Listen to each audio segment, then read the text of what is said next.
Hello and welcome back to my channel. My name is David and I create honest contents about flights and travel destinations. If this is what you're looking for, then you have come to the right place.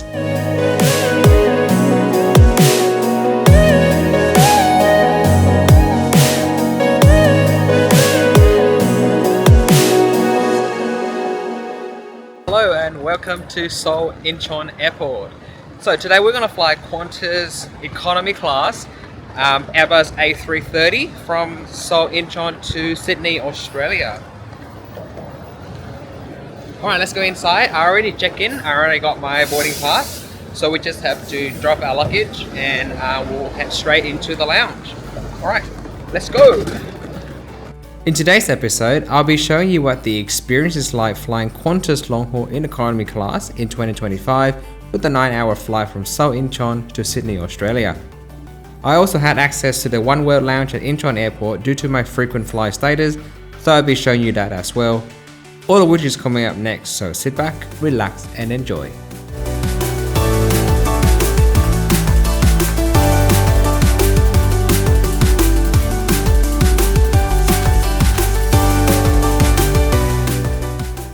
Before we continue, let me introduce myself to anyone who is new to the channel. I have long had a passion for travel, planes and luxury hotels. I think a journey begins the moment you leave home, not when you're at the destination. So I have decided to record and report on my journeys so that you can see for yourself if a particular airline or hotel aligns with your preferences. Of course, with everything considered, all that I present are my own unique experiences and you may or may not experience the same thing. But at least I hope it will help setting some standards and expectations for your next getaway. All of my flights and hotel stays are self-funded and neither the airlines nor the hotel have any influence in what I film and say. Therefore, your tremendous support in clicking the like and subscribe buttons are what keeping the channel alive and growing. Interestingly, 97% of my viewers are non-subscriber, so if you like this kind of content and my delivery, then please be sure to click the like and subscribe buttons because if you don't, you may never see one of my videos again. I release a new video every week, so please also turn on notifications so you won't miss out on any upload. Thank you so much in advance for your support.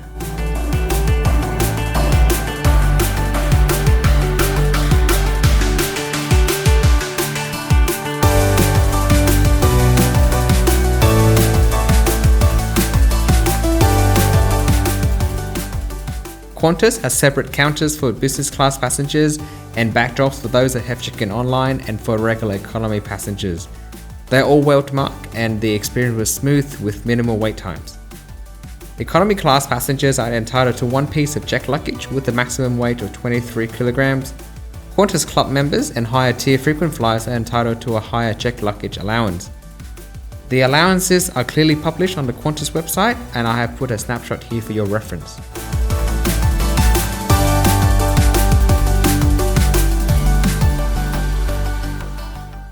Incheon Airport is great for shopping as there are lots of shops including many high-end brands. But as for lounges, it is pretty weak with all oneworld airline passengers having only one option, which is the first oneworld branded lounge in the world. Opened in early 2024, the oneworld lounge at Incheon Airport is the first of its kind in the oneworld Alliance network. The lounge is located in Terminal 1, which is where all the oneworld airlines depart from. It has seating for 148 people, so it's not a very large lounge, especially for late at night when there are most of the oneworld departures around the same time. My flight Qantas QF88 departs at around 10 PM and when I arrive, almost all the seats were taken up. The lounge primarily consists of one large room and I love the super high ceilings plus the floor to ceiling windows which give the lounge a very spacious feel. As far as the lounge design goes, this isn't your typical lounge with just endless rows of the same seat facing one another. Instead, there are a variety of seating options including dining tables, lounge chairs and private booths.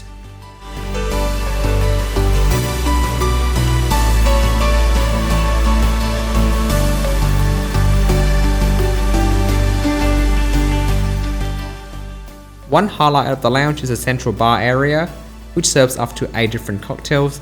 Additionally, there is a self-serve station with sparkling, wine, spirits and various non-alcoholic options.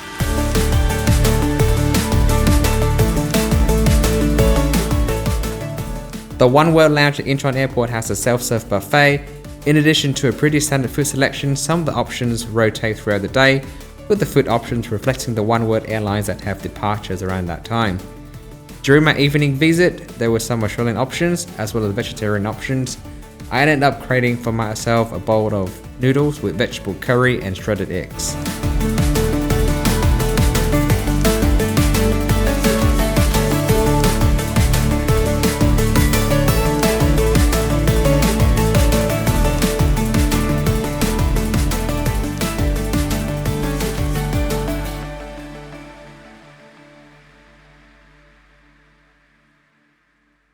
There are also 2 shower suites, but with this many passengers departing around the same time, my reservation became available 5 minutes prior to boarding, which I think is pretty useless in my opinions if you were hoping to get into the lounge and get a shower.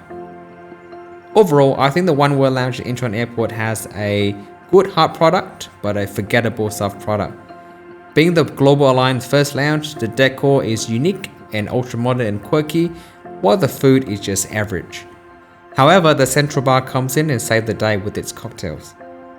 On the other hand, features like the shower suite are pretty pointless given that there are only 2 of them.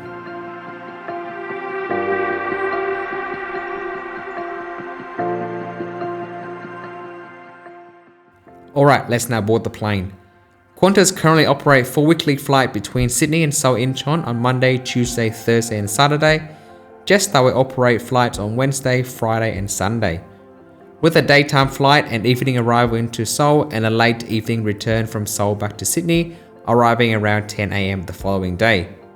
However, these Qantas services QF 87 and 88 are scheduled to be suspended from 15th of June 2025, with all 7 weekly flights to be operated by Jetstar moving forward.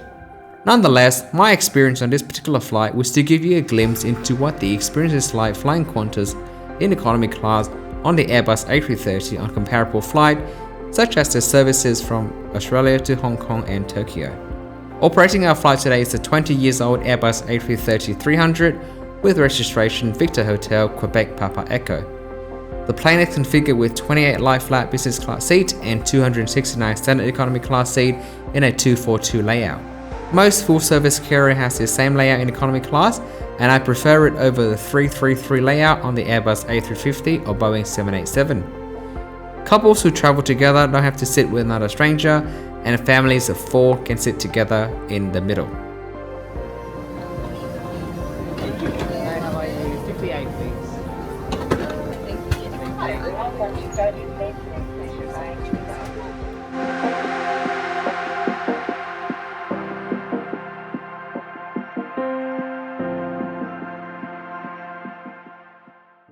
In economy class, the seat width is 18 inches, pitch is 31 inches, and the recline is up to 6 inches. Each seat also has an 11-inch touchscreen monitor running the snappy Panasonic X3 infotainment system. At each seat, there is also a plush and good-sized pillow, along with a blanket and a pair of headphones.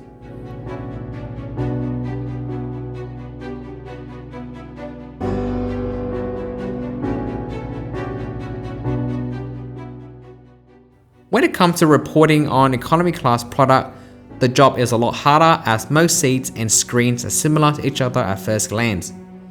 However, I think it is important that viewers understand the subtle differences that can make or break a journey.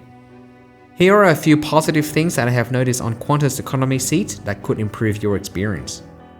First, every seat comes with a netted area underneath the screen where you can hold various loose items like phone and passport. Secondly, at every seat, there is also the infamous Qantas netted footrest, which makes such a big difference on a long overnight flight.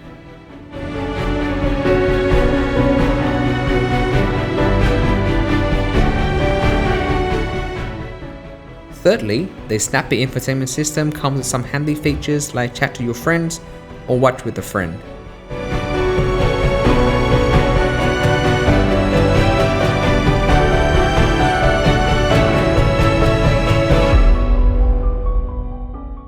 Fourth, I also appreciate the ability to quickly access the menu while watching a movie without losing the movie's progress.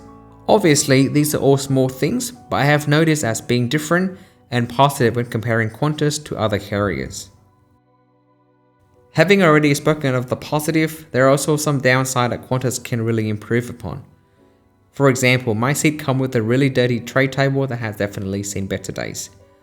It is also half broken as it cannot be stowed away easily without a bit of force trying to shove it into place.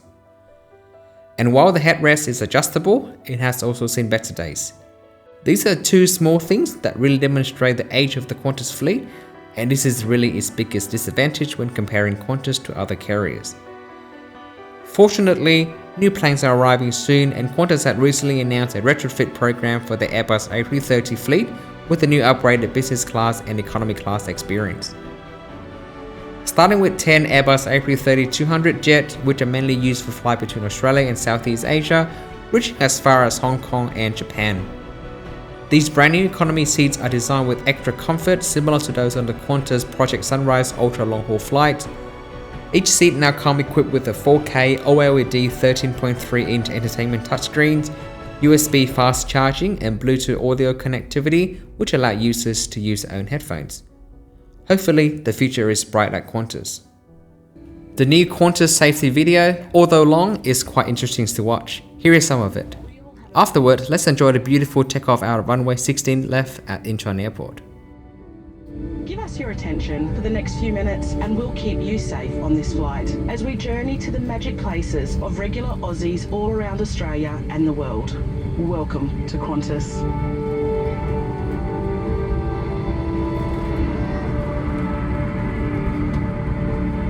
Today, I'm flying on an Airbus H125 helicopter.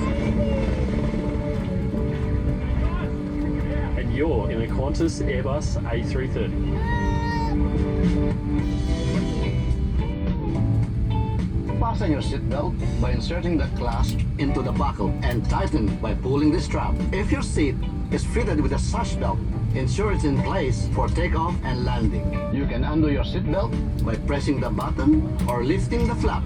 Keep it done up low and tight during takeoff, landing, and whenever the seatbelt sign is on. This includes infants and children. While seated at other times, we recommend that you keep your seatbelt fastened. You'll find your life jacket under your seat.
The supper service soon began.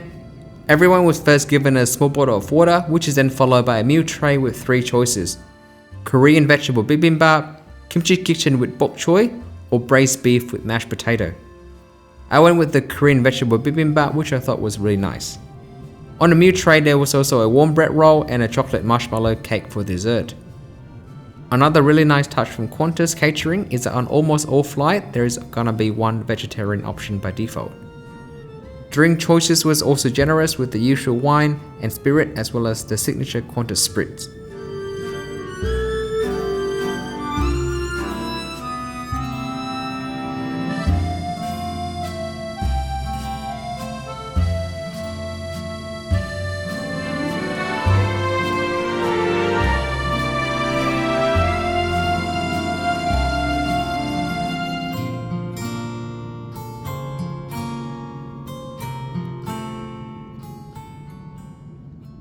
After the meal service, the crew came around with tea or coffee along with the Tim Tam, which is so Australian and I love it.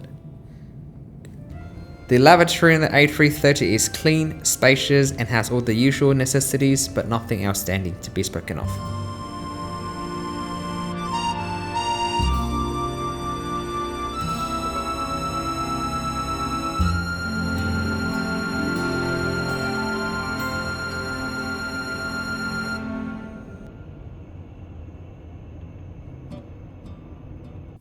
After the meal, you can either sleep or enjoy the entertainment system, which is really good with lots of options for movies, TV shows, music and a live moving map. Beneath the screen is headphone jacks and a USB charging port. There is also a universal power outlet in between two seats. Unfortunately, there is no Wi-Fi in this plane.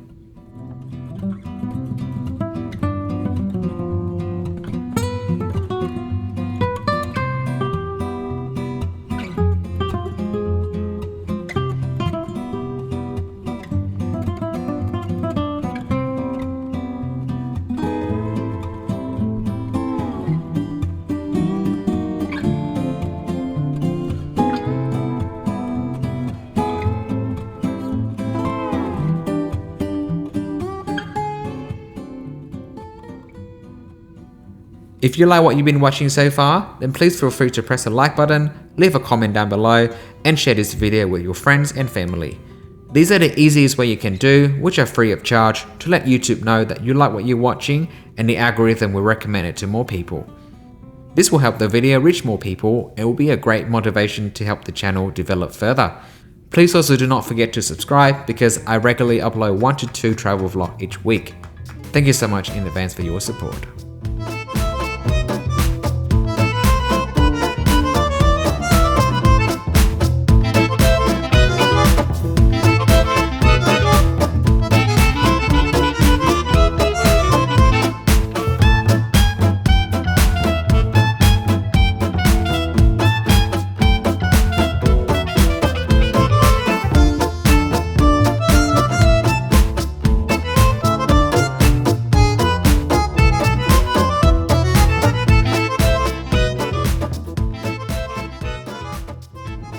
The individual AC vents help make sleeping more comfortable if you prefer to sleep cooler. About 2 hours prior to landing, breakfast is served with 2 choices: scrambled eggs with bacon and sausage or Korean egg porridge along with a muffin, yogurt and juices.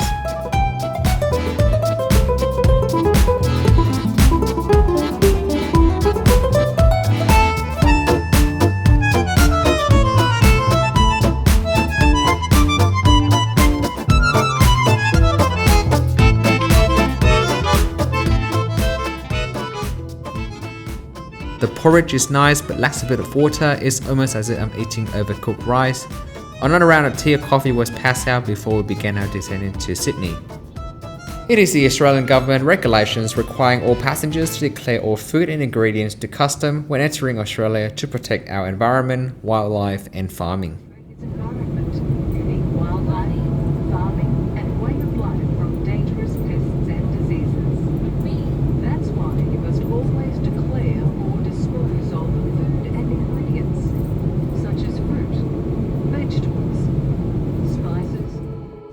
As we begin our landing into Sydney, let me give you my verdict on this flight right now. The check-in experience at Incheon Airport was good with efficient staff members at the counters. The extra baggage allowance and lounge access for being a frequent flyer was useful, which makes being loyal to a particular airline or airline group more beneficial if you fly a lot. The flight experience was very solid with no touches in the hardware and in the food and beverages offer.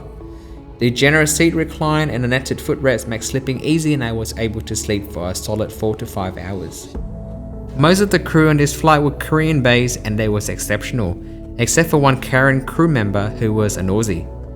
When I was filming the seat and the food, she came over and questioned what was I doing in a very demeaning tone. She was also very rude to other passengers when asking them to lower the window shade by tapping on the headrest and point at the window and gesture.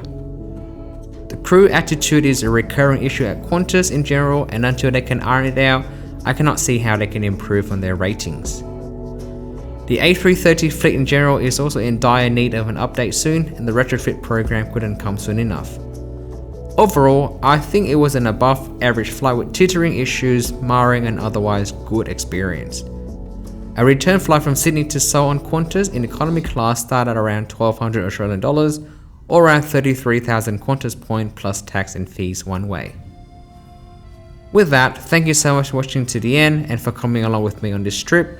I'll see you next week in another exciting adventure. Happy flying and safe travels as always. Bye bye.